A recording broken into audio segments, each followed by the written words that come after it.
Bom de Cama, para deitar e dormir. Um podcast Eurocolchões, com Solange Frazão.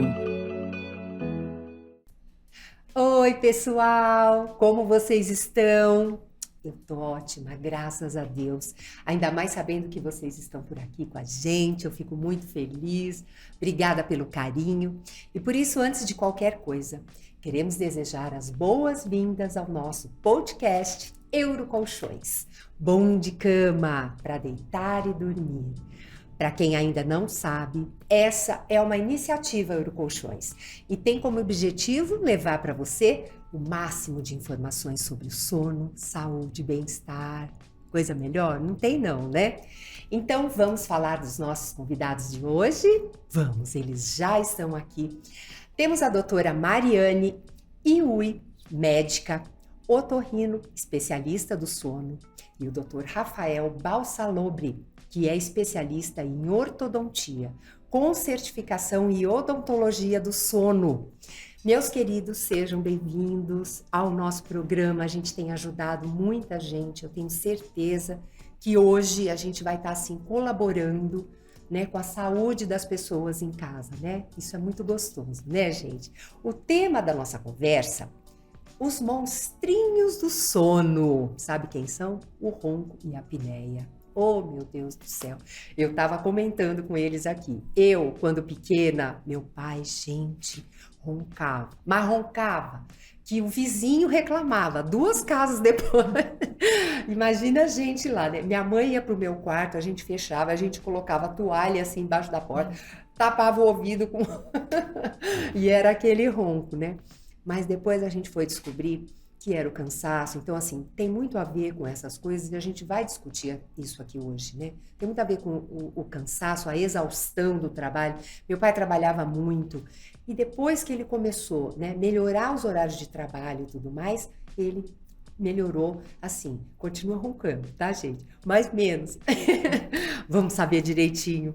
Doutora, a minha primeira pergunta vai ser para você, porque é o seguinte, vamos falar bem a fundo, o que é, assim, a apneia, né? O que ela é, o que ela representa, e bem ao fundo explicando direitinho, que às vezes as pessoas não sabem, né? Então, falando um pouquinho da apneia. Bom, primeiro, eu gostaria de agradecer pelo convite para participar desse podcast. É um grande prazer. Obrigada, meu amor. A apneia é popularmente chamada de apneia, mas é a síndrome da apneia obstrutiva do sono, né? Que é um distúrbio do sono caracterizado por várias interrupções da respiração. Isso acontece porque a garganta da pessoa fecha e impede a passagem do ar. Então, quando isso acontece, a pessoa apresenta aí uma fragmentação do sono, um sono interrompido e uma queda da saturação de oxigênio também. Sim, e acontece com muita gente, né? Nossa, eu tenho visto assim, e eu falei do meu pai, né? Mas nós também, né? Às vezes passamos por isso. Meu filho, às vezes ele tem apneia e ele é jovem ainda, né? Então, por isso que é gostoso, né? E o ronco, doutora? O ronco, ele está relacionado com a apneia? Sim, a maior parte dos pacientes que apresentam apneia roncam, mas nem todo paciente que ronca tem apneia. O ronco é sinal de que existe uma obstrução à passagem do ar, né? Aquela obstrução que eu falei que acontece na garganta, mas essa obstrução, ela não precisa, pode ser que ela não seja grande o suficiente para provocar uma interrupção do fluxo e provocar a apneia. Então, o ronco é sinal de que existe essa obstrução, o ar passa provocando uma vibração dos tecidos da garganta e essa vibração provoca o ronco. Nossa, como atrapalha, né? Para você também, doutora, já aconteceu algum episódio assim na família, alguém próximo? Nossa, aconteceu. Tem um caso famoso na minha família que é a da minha avó, a mãe do meu pai. Ela roncava muito, muito, e a gente brincava, meu avô brincava que o ronco dela parecia de um trator e a gente morria de dar risada. Não, olha. E a minha mãe ronca muito também, né? Depois que eu comecei a fazer a especialização em medicina do sono, um dia eu fui visitar meus pais, já não morava mais com eles, ela adormeceu do meu lado e eu falei, meu Deus, ela tá roncando demais. Então eu pedi uma polissonografia para ela, a gente acabou diagnosticando a apneia do sono e hoje ela faz o tratamento. Faz o tratamento, né? Qual a idade que ela tava? Na época ela tinha Eu acho que ela tinha perto de 60 anos de idade. Sim, então, até que é nova, né? Obrigada. Eu tenho 60, então eu tenho que falar que agora 60 é nova. Sabe, doutor, é isso. Tem algum episódio na família, assim, doutor, alguma coisa? Eu tenho. Primeiramente, gostaria de agradecer Ai, o convite. obrigada, É um prazer estar doutor. aqui, a doutora Mariane, que é uma colega, e falar desse assunto tão importante. E tenho também, a gente sabe que a prevalência de distúrbio respiratório do sono na população é bastante alta. Então, eu tenho um caso do meu pai, gosto muito de pescar, e meu pai, uma vez nós fomos compartilhar o mesmo quarto na pescaria, e ele roncando um absurdo. E no caso, na época, ele usava o aparelho intraoral, que é das possibilidades de tratamento para distúrbio respiratório do sono, mas, pelo visto, ele já tinha deixado de ser efetivo aquela terapia. Então, ele procurou um médico, especialista em sono, fez uma nova polissonografia, que é o exame que faz o diagnóstico, né, do distúrbio respiratório, e o indicado para ele era o CPAP. Então, hoje ele faz uso do CPAP, que a doutora Mariane vai comentar mais para frente, que é uma possibilidade de tratamento. Que bom. E ele melhorou, assim? Melhora a qualidade de vida. A gente tem que entender que roncar não é normal. Culturalmente, a gente entende que, às vezes, é até um motivo de chacota ao ronco, né? Então, é verdade. A pessoa está roncando e fala, fulano ronca. E também, culturalmente, como se fosse normal o homem roncar e a mulher não, né? É verdade. A mulher, às vezes, quando procura, incomoda muito mais ela o ronco do que o homem. Então, eu achei que fosse mais o homem. Né? A prevalência o homem tem até a mulher entrar na menopausa, né? É verdade. A prevalência do homem é maior. E criança também. Às vezes tem a mãe que olha a criança roncando e fala, ai, que bonitinho, ele ronca igual o pai. O meu neto como se ronca. E roncar não é normal. É sinal que tem alguma coisa errada, isso precisa ser investigado. Às vezes, algum desvio, obstrução nasal, né? Alguma outra... Hipertrofia de adenoide. Acho que tem muitas causas, assim, e que eu acho tão gostoso a gente poder ajudar, porque, por exemplo, meu neto ronca. É hereditário, será? Ou não tem nada a ver com a estrutura? Pode ser hereditário, assim, características herdadas do desenvolvimento da face, mas... o desvio, às vezes, né? Um queixo um pouco mais para trás, né? Entendi. Retrognatia, mas a apneia do sono é uma doença multifatorial, então tem vários fatores envolvidos, né? Não só hereditariedade, obesidade, sobrepeso também conta bastante. Eu queria até fazer essa pergunta para vocês dois, antes de outras muito importantes, mas assim, tem cura? Tem como a gente tratar? Tem um tratamento para que aquilo melhore? Porque, engraçado, meu pai, né, no caso dele, ele foi melhorar com a saúde, sabe? Então, enquanto ele estava estressado, enquanto ele não se alimentava direito, ele roncava muito, muito. E depois, quando a gente percebeu isso, aí a gente fez ele caminhar mais, se alimentar melhor, né? Hoje, que ele vai fazer 90 anos esse ano, gente, ai meu pai, que lindo, né pai? Ele assiste tudo que é meu, é meu fã número 1. Ele tá muito melhor, né? Ele se separou da minha mãe e casou novamente, né? E a Gabi, ela fala, né? Ela falou, não, seu pai não ronca mais, né? Ele tá muito melhor. E quando mais jovem, roncava muito mais, né? Então, tem tratamento, algo que a gente pode... E a saúde está relacionada, né? Sim, sem dúvida. Tem tratamento, sim, né? Mas é importante a gente diferenciar ronco de apneia obstrutiva do sono. É verdade. Né? Porque a apneia, apesar da gente conseguir um tratamento...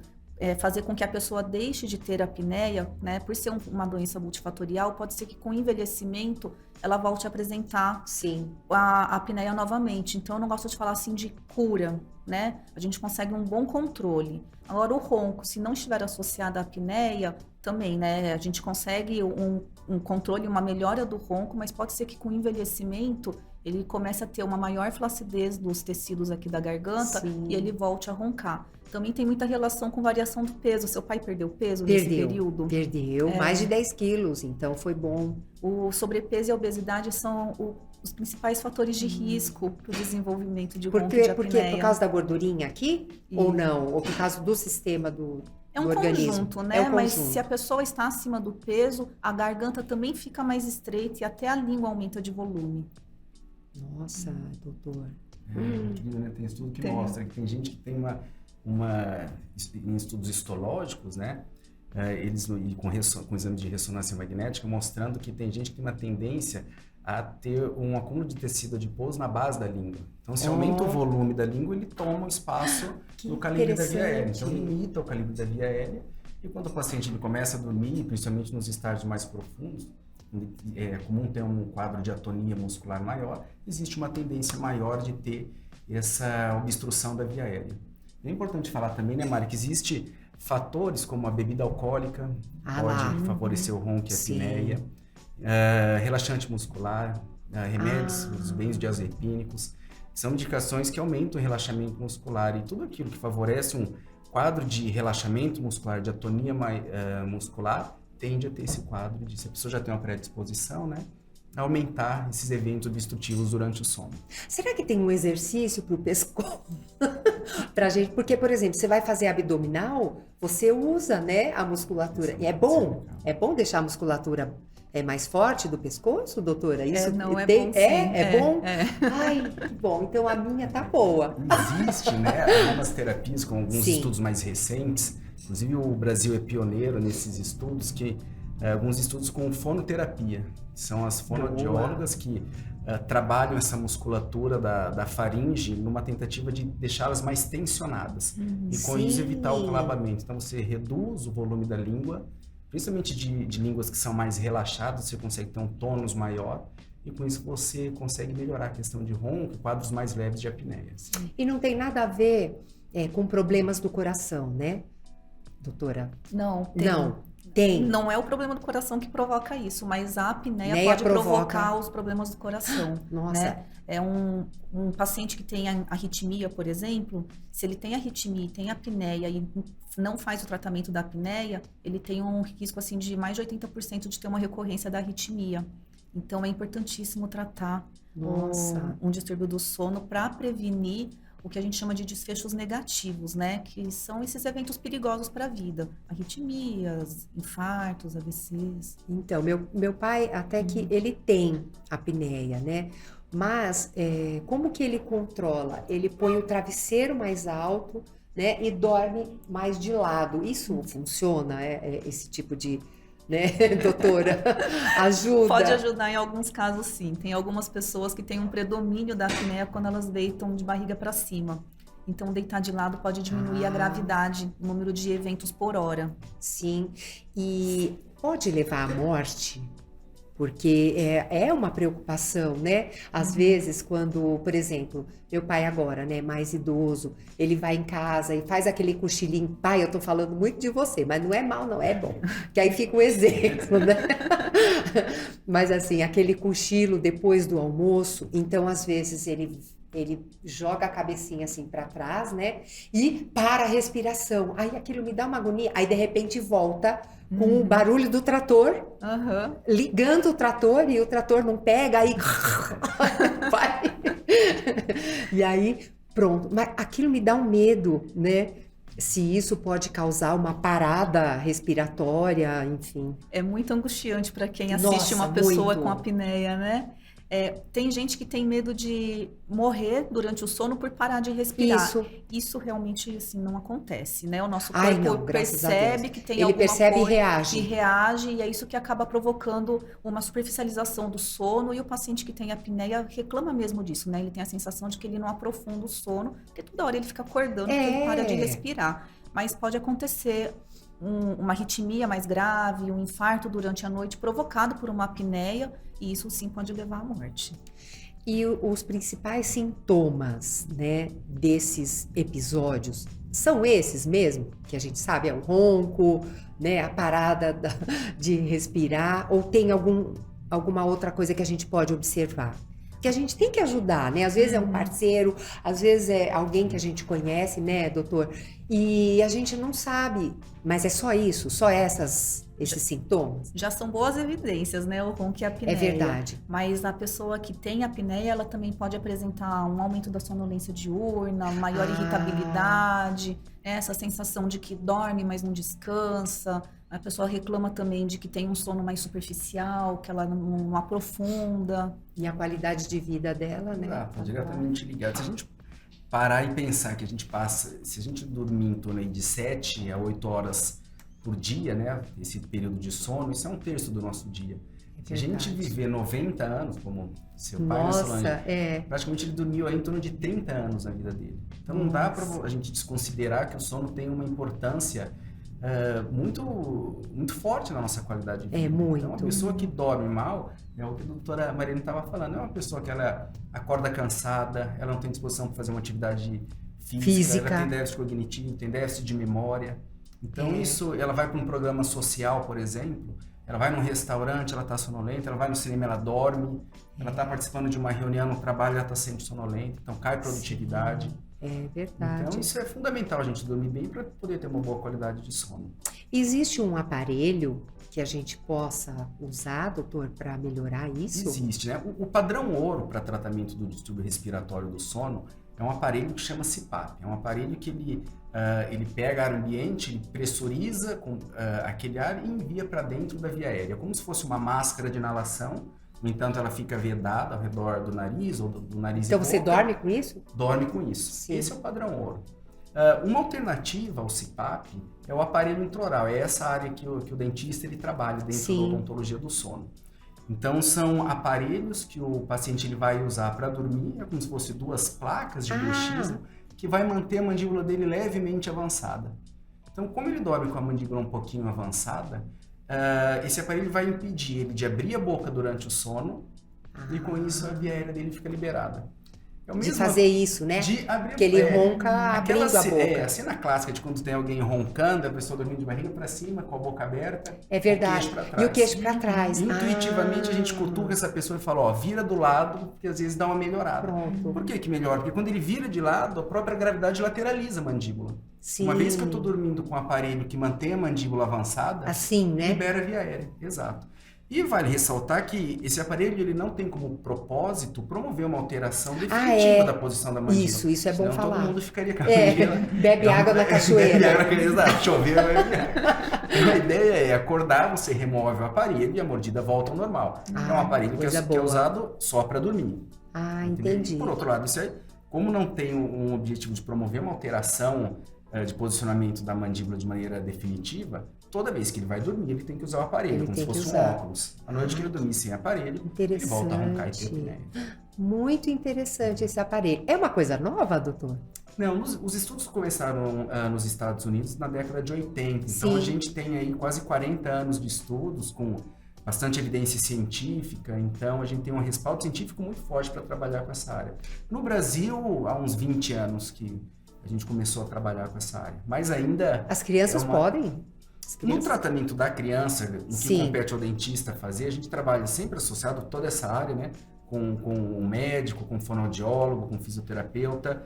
Mas o tratamento na criança é diferente. São aparelhos, geralmente a criança respiradora oral, que é aquela criança que não usa muito nariz para respirar, porque às vezes tem uma hipertrofia de adenoide, e ela está sempre com a boca aberta. Meu neto então, tá assim. São aparelhos para expandir a maxila, para que ele consiga anteriorizar a língua, e aparelhos de avanço mandibular também, mas aí buscando uma alteração mais definitiva do posicionamento, do crescimento mandibular. É mesmo, do crescimento. Exato. Então tem uma idade assim...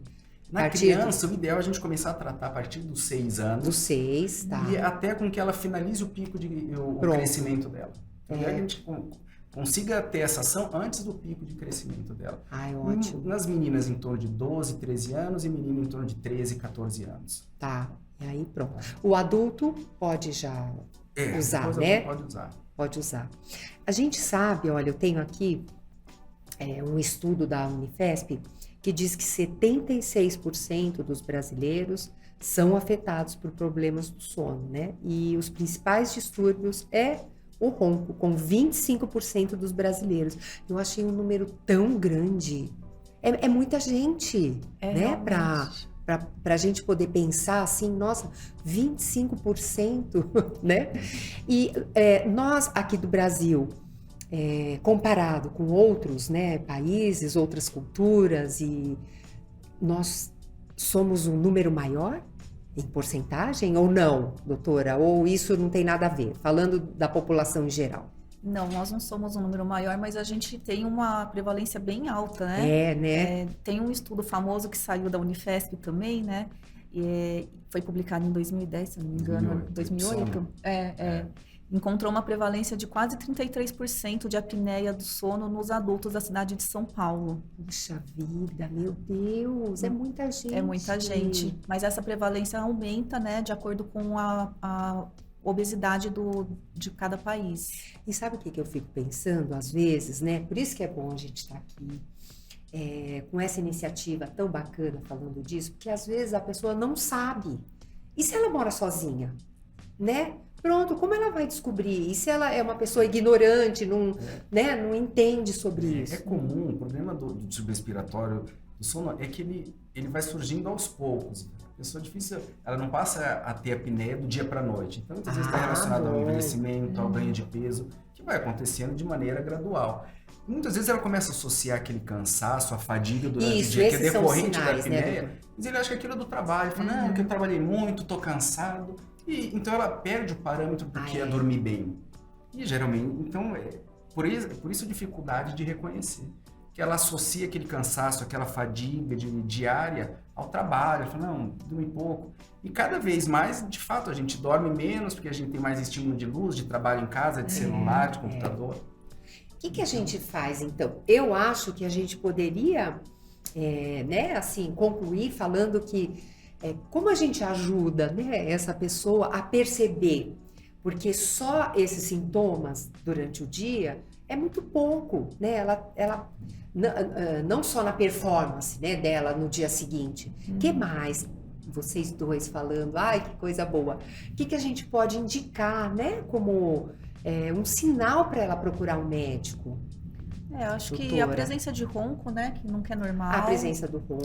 Porque às vezes a gente ouve o nosso ronco, né? Tá começando a dormir e acorda com pronto, ronco, você né? acorda com o seu Você próprio sabe que barulho. hoje existe aplicativos que gravam o ronco. Ah, que legal. Então, para quem dorme sozinho, a possibilidade é um aplicativo que ela baixa no celular dela e que ela vai gravar a noite inteira e ela consegue ter uma ideia da intensidade daquele ronco. Às vezes até uma pausa respiratória ouvindo, né, um gravador de som, mas isso já desperta para uma curiosidade da pessoa investigar aquilo. Sim. Investigar. Mas é importante que ela durma sem parceiro com alguém roncando do lado. Porque o aplicativo também ronca, grava o ronco senão do parceiro. Nossa, gente, se os dois roncam, o negócio até Aí dá um problema, né? É interessante que esses aplicativos até dão uma nota, né? Eles dão um score, da intensidade do ronco, eles classificam o ronco como leve, moderado, intenso. Épico. Tem que dar um épico. Épico, nossa. Mas a gente pode concluir assim, procure o médico, não é, gente? Porque às vezes pode ser uma criança, às vezes pode ser um adolescente, nós, né, inclusive. É engraçado, gente, eu vou contar uma coisa engraçada para vocês. Quando eu vou colocar os cílios, né, fio a fio, a doutora deve saber desse assunto, eu durmo lá, né? E lá é engraçado que eu relaxo tanto, porque ela é uma japonesinha, a Rê, que coloca, ela é tão delicadinha e aquilo é tão leve que eu acabo dormindo. E por que só lá eu faço aquele barulho do ronquinho assim e acordo? E na minha casa não? Será que não Será é a que eu posição? relaxo demais? A posição. A posição, talvez você assim. fique com o pescoço um pouquinho estendido. Então, tanto, né, fletir o pescoço quanto hiperestender acaba estreitando a garganta, a via aérea e pode provocar um ronco. E assim, gente, vamos tratar, sabe por quê? Não é nada romântico, né, doutor? Acaba relacionamento, será? É comum a gente receber é bem comum. História de pacientes que falam, olha, uma vez vieram um casal, eles estavam noivos, eles moravam em Goiânia, e aí os dois estavam lá na consulta e ela falou assim, olha, nós estamos dois, mas a gente só vai marcar a data de casamento quando ele parar de roncar. Gente, nós nem casamos e já dormimos em quartos separados. Gente. Então, isso sem dúvida acaba pesando na família, no relacionamento do casal. Não, e é muito comum, assim, o parceiro agendar a consulta. A esposa agenda a consulta para o marido e fala, você tem consulta tal dia com a doutora. Quando é o homem que ronca, a mulher que leva. Quando a mulher, quando ela vai sozinha. Ela vai sozinha. É verdade, isso não é mesmo. Porque a gente parece mais comum, assim, os homens, né? Ai, tudo para eles é mais fácil. Eles podem envelhecer, eles podem ficar com o cabelo branco. Hein, doutora? O ronco masculino é mais aceito, né? É mais aceito, né? Falar, ele ronca, deixa ele roncar. E aí dou uma cutucada. E se for a gente, né? É Fica com vergonha, né? Mas olha, nós separamos umas perguntinhas aqui, os nossos seguidores da Euro Colchões. Ai, coisa boa, Euro, que iniciativa linda. E eles entram no Instagram, né? Então, gente, olha, se inscreve aí no canal, faça a sua perguntinha, tá? Tem uma pergunta aqui da Vanessa. Meu marido ronca muito alto e isso acaba afetando o meu sono. O que eu posso fazer? Acho que ela precisa, né? Não ela, mas ele precisa procurar um médico do sono para Tá. investigar esse ronco, ver se tem uma doença associada e tratar. Tá bom, porque às vezes é uma coisa odontológica, é isso?